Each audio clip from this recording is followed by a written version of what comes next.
Janasena party కార్యకర్తలతో నేరుగా మమేకమయ్యేందుకు జనసేన చర్చా వేదిక కార్యక్రమానికి శ్రీకారం చుట్టింది. పార్టీ కోసం కష్టపడుతున్న కార్యకర్తల సమస్యలు క్షేత్రస్థాయి సవాళ్లకు సంబంధించి తెలుసుకుని వాటిని పరిష్కార మార్గాలు చూపడమే కూడా ఈ కార్యక్రమం లక్ష్యం అంటూ కూడా మంత్రి నాదెండ్ల మనోహర్ తెలిపారు. ఉమ్మడి కృష్ణా జిల్లా కైక్లూరులో నిర్వహించిన తొలి జనసేన చర్చా వేదిక కార్యక్రమాన్ని ఆయన ప్రారంభించారు. పార్టీ నాయకులు కార్యకర్తల మధ్య సమన్వయం పెంచడంతో పాటు సంస్థాగతంగా పార్టీని మరింత బలోపేతం చేసేందుకు ఈ కార్యక్రమం ఉపయోగపడుతుందని అన్నారు.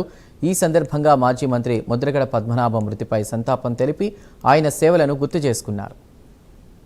రాష్ట్ర వ్యాప్తంగా కొత్త ఆలోచనతోటి మా పార్టీ అధ్యక్షులు ఆంధ్రప్రదేశ్ రాష్ట్ర ఉప ముఖ్యమంత్రి పవన్ కళ్యాణ్ గారు జనసేన చర్చా వేదిక అనే కార్యక్రమం కైకలూరు నియోజకవర్గంలో మొట్టమొదటిసారి ఈరోజు నిర్వహించాం. కార్యకర్తలతో ముఖాముఖి సమావేశం ఏర్పాటు చేసుకుని పార్టీని సంస్థాగతంగా ఏ విధంగా బలోపేతం చేసుకుంటూ ముందుకెళ్ళాలి, వారి అభిప్రాయాలను మేము తీసుకుని అభిప్రాయ సేకరణే కాకుండా క్షేత్రస్థాయిలో కొన్ని వాస్తవ పరిస్థితులు కూటమిలో ఉన్నాక సహజంగా గ్రామాల్లో కానివ్వండి, మండలాల్లో కానివ్వండి, అటు అభివృద్ధి కార్యక్రమాల్లోనూ ఇటు సంక్షేమ కార్యక్రమాల్లో కలిసి వెళ్ళే ధోరణిలో చిన్న చిన్న పొరపాట్లు ఎక్కడ ఉంటే వాటిపైన మాకు సమాచారం అందిస్తే తప్పకుండా రాబోయే రోజుల్లో గౌరవ ముఖ్యమంత్రి గారు చంద్రబాబు నాయుడు గారు, అదేవిధంగా ఉప ముఖ్యమంత్రి గారు పవన్ కళ్యాణ్ గారు మాకు ఇచ్చిన సూచనలతోటి వివిధ సమన్వయ కమిటీలు ఏర్పాటు చేసుకుని నియోజకవర్గ స్థాయిలోనూ, జిల్లా స్థాయిలోనూ, మండల స్థాయిలో కూడా ఎటువంటి భేదాభిప్రాయాలు లేకుండా ప్రభుత్వం చేస్తున్న కార్యక్రమాల్ని ప్రజల్లోకి తీసుకెళ్ళడానికి కోసం ఒక తపనతోటి మేము అందరం కూడా పనిచేస్తూ ఉన్నాం.